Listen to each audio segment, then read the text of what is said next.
Hello everyone, good morning. কেমন আছো তোমরা সবাই? আশা করি সবাই ভালো আছো। শিউলি লাইফস্টাইল ব্লগে আরেকটা নতুন ভিডিওতে তোমাদের সবাইকে জানাই অনেক স্বাগত। এখন সকাল বেজে গেছে 6টা, আর এখন তোমাদের সাথে নিয়ে ভিডিওটা শুরু করছি। তো দেখো, ঘুম থেকে উঠে সমস্ত বাসি কাজ কমপ্লিট করে চলে আসলাম রান্নাঘরে। আজকে রান্নাঘর থেকেই তোমাদের সঙ্গে ভিডিওটা শুরু করছি। তো এদিকে মাম্মামের জন্য দুধ কর্নফ্লেক্স রেডি করলাম, আর এদিকে হাজব্যান্ডের জন্য দুধ চা রেডি করে এইদিকে কিন্তু খাবার বসিয়ে দিয়েছি রান্না। তার কারণ হচ্ছে মাম্মাম যাবে স্কুলে, আর তার সঙ্গে হাজব্যান্ডও তাড়াতাড়ি বেরিয়ে যাবে একসঙ্গে। তাই জন্য কিন্তু মাম্মামকে খেতে দিয়ে আমি এদিকে সবজিগুলো কেটে নিয়েছি। হাজব্যান্ড চা খাচ্ছে, আর আজকে কিন্তু মাম্মামকে রেডি করার পালা হচ্ছে, হাজব্যান্ড রেডি করে দেবে। তো আজকে আমাকে হাজব্যান্ড বলেছে যে সকালবেলায় একসঙ্গে মাম্মামকে নিয়েই ও বেরিয়ে যাবে, তার কারণ আজকে অনেকটাই তাড়া আছে। তাই জন্য ভাবলাম যে রুটি সবজি করব। তো এদিকে আমি কিন্তু রুটির জন্য কুমড়ো আলু তরকারি বসিয়ে দিয়েছি, আর কালকের ডাল আছে, আর একটু ভাজা করলে হয়ে যাবে। তো তারপরে দেখো রান্না বসিয়ে দিয়ে মাম্মামকে মাথার এই চুলটা বেঁধে দিচ্ছি, তার কারণ হাজব্যান্ড ওকে ড্রেস পরিয়ে দিয়েছে আর চুলটা কিন্তু বাঁধতে পারিনি। তাই জন্য দেখো রান্না বসিয়ে দিয়ে তারপরে মাম্মামকে রেডি করছি। আসলে গরমের দিন, আর বুঝতেই পারছো সকালবেলা ঘুম থেকে উঠেই দুজন মানুষ রেডি হয়ে বেরানো, তাদেরকে টাইমের মধ্যে রেডি করে দেওয়া, এটাই কিন্তু আমার অনেকটাই চাপ পড়ে যায়। তো যাই হোক, মাম্মামকে রেডি করিয়ে দিয়েছি, আর আমি এদিকে কিন্তু দেখো কুমড়ো আলু তরকারিটা হয়ে গেছে, এখন নামিয়ে নেব। আর মাম্মাম পুরো রেডি হয়ে গেছে। আর আমি ভাবলাম রুটি করতে গেলে দুপুরবেলায় বেচারা রুটি খাবে গরমের মধ্যে, তাই কিন্তু আমি ইন্ডাকশানে ভাত বসিয়ে দিয়েছি। আর মাম্মামকে আমি বলছি তুই একটু দাঁড়া, কারণ না একটু দেরি আছে, একটু কিছুটা টাইম। তো হাজব্যান্ড রেডি হচ্ছে, আর আমি এদিকে ওর খাবারটাও কিন্তু রেডি করে দিলাম। তো গরমের মধ্যে অল্প বলেছে খাবার দিতে, তার জন্য কুমড়ো আলুর তরকারি, ডাল এইগুলোই দিয়ে দিয়েছি। দিয়ে দেখো মাম্মাম আর এদিকে হাজব্যান্ড দুজনে একসঙ্গে আজকে চলে গেছে। আজকে সকালবেলায় বলতে পারো আমার অনেকটাই চাপ ছিল, আর এখন চলে যাওয়ার পর এই যে হালকা মুডে আমি এদিকে কিন্তু আস্তে আস্তে কিন্তু সংসারে বাড়তি কাজগুলো গুছিয়ে নিচ্ছি। আসলে যখন আমি উঠেছিলাম তার অনেকক্ষণ পরে হাজব্যান্ড ঘুম থেকে উঠেছিল, কারণ না লাস্টে ঘুম থেকে ওই উঠেছে, তার জন্য বিছনাটা আর গোছাতে পারিনি। তো বিছনাটা এখন কিন্তু এই যে গুছিয়ে নিচ্ছি। আর যেহেতু আর একটা কিছু রান্না করব, সয়াবিন করব। আসলে মাছ আছে কিন্তু ইচ্ছা করছে না, পরপর রোজই মাছ খাচ্ছি, ভালো লাগছে না। তাই ভাবলাম আজকে একটু নিরামিষ পদ করব। তাই ওরা চলে যাওয়ার পরে দেখো ঘরটার মধ্যে যত জামা কাপড় ছিল সেইগুলোও গুছিয়ে নিচ্ছি। আর কি জানো তো বন্ধুরা, ভোরবেলায় উঠলে সত্যি সকাল সকাল অনেক কাজই হয়ে যায়। তো সেই কাজগুলো কিন্তু আমি এই যে করার পর সারাদিন সময় পাই। আর সকাল থেকে ঘুম থেকে উঠেই কিন্তু এক নিঃশ্বাসে সমস্ত কাজগুলো কমপ্লিট করছি, কারণ একার সংসার তোমরা জানোই, আমাকে করে দেওয়ার মতো কেউ নেই। তো দুজন মানুষ একসঙ্গে বেরালে তার কতটা যে চাপ পড়ে শুধুমাত্র সেই জানে। তো যাই হোক, এদিকে আমার গোছানো হয়ে গেছে। আর তারপরে কিন্তু আমি এই যে সয়াবিন বসিয়ে দিয়েছে, ছোট সয়াবিন। এই ছোট সয়াবিনই করব আজকে, সয়াবিনের ঝোল, আর তার সঙ্গে কুমড়ো আলুর তরকারি। তো এইগুলোই করব। আর সত্যি কথা বলতে নিজের শরীরটাও একটু খারাপ, তার কারণ অনেকটাই ঠান্ডা লেগেছে। কদিন আগে তোমরা ব্লগে দেখেছো আমার কাশিটা কিন্তু এখনও যায়নি, মানে আমি যে ভয়েস দিচ্ছি আমার অনেকটাই কষ্ট হচ্ছে। আর মাম্মামের কিন্তু আজকের এক্সামটা হলে আর একটা এক্সাম থাকবে, তারপরে কিন্তু শেষ হয়ে যাবে।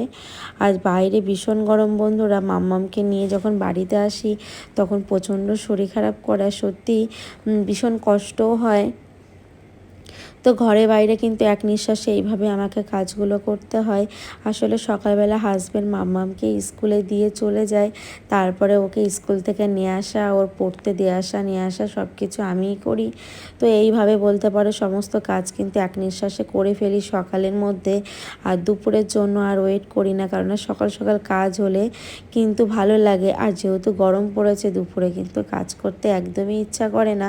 আর এদিকে দেখো সয়াবিনটা বসিয়েছি একদম হালকা মশলায়, মানে কোনো রকম সব কিছুই দিয়েছি কিন্তু একদম অল্প করে।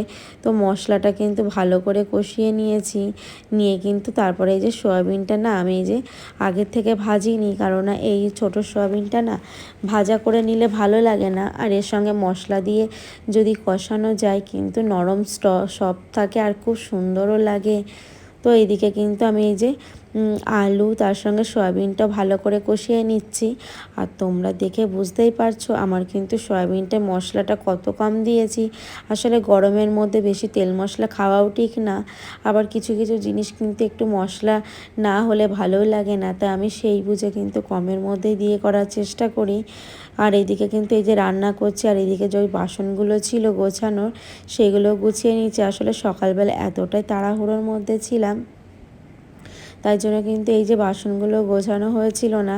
আসলে আমাকে সকালেই বলেছে যে তাড়াতাড়ি বেরিয়ে যাব, আর মানে তাড়াতাড়ি করে যে করে দিতে পেরেছি এটাই অনেক। আর সত্যি কথা বলতে টাইমের মধ্যে করে দিলে কিন্তু অনেকটাও নিজেরও শান্তি লাগে। আর এই যে বাসনগুলো অনেকটাই জমেছিল, সেই বাসনগুলো গুছিয়ে নিতে নিতে কিন্তু আমার সয়াবিনটাও দেখো হয়ে গেছে। একদম হালকা তেল মশলার মধ্যে সয়াবিনটা করেছি। আর এই যে কালকে রাতে যে রুটি করেছিলাম সেই রুটি দুটোর সঙ্গে আর আমি এই সয়াবিন দিয়ে চলো টিফিন করে নিই। আর ফেলে না দিয়ে আমি যদি এইভাবে কিন্তু খেয়ে নিই, আর বাসি রুটি খেতে কিন্তু ভালোও লাগে, তাই জন্য কিন্তু আমি ফেলে না দিয়ে কিন্তু দেখো এখন খেয়েও নিচ্ছি। আর আমার এখানে বসে খেতে ভীষণ ভালো লাগে ব্যালকনিতে। আর তোমরা দেখে বুঝতেই পারলে এখানে কি সুন্দর হাওয়াও দিচ্ছিল। যাই হোক, খাওয়া দাওয়া হয়ে গেছে, আমি সকালে হালকা দেখলে একটু টিফিনও করে নিলাম।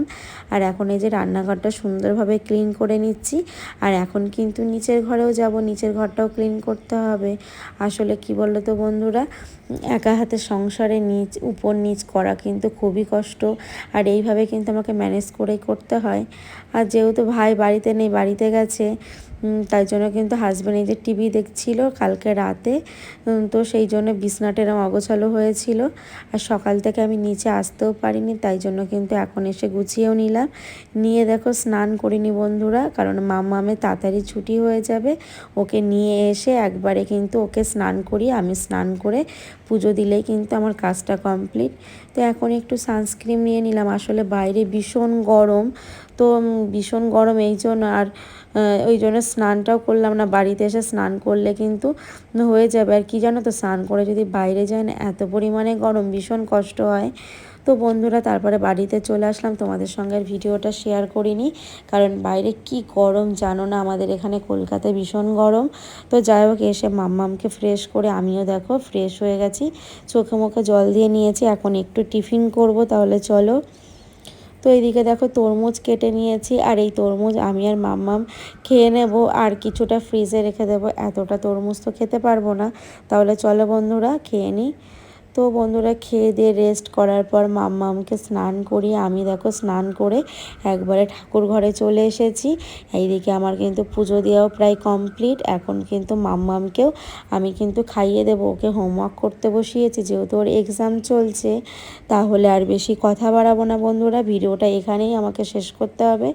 আর আমি ভিডিওটা আজকে কিন্তু বেশি বড় করলাম না। তোমাদের যদি ভিডিওটা ভালো লাগে অবশ্যই পাশে থেকো, আর অবশ্যই লাইক কমেন্ট করো। আর যারা ধৈর্য সহকারে এতক্ষণ আমার ভিডিওটা দেখছিলে তাদেরকে অসংখ্য ধন্যবাদ। সবাই ভালো থেকো, সুস্থ থেকো, আবার দেখা হবে নেক্সট কোনো ব্লগে। Tata, by.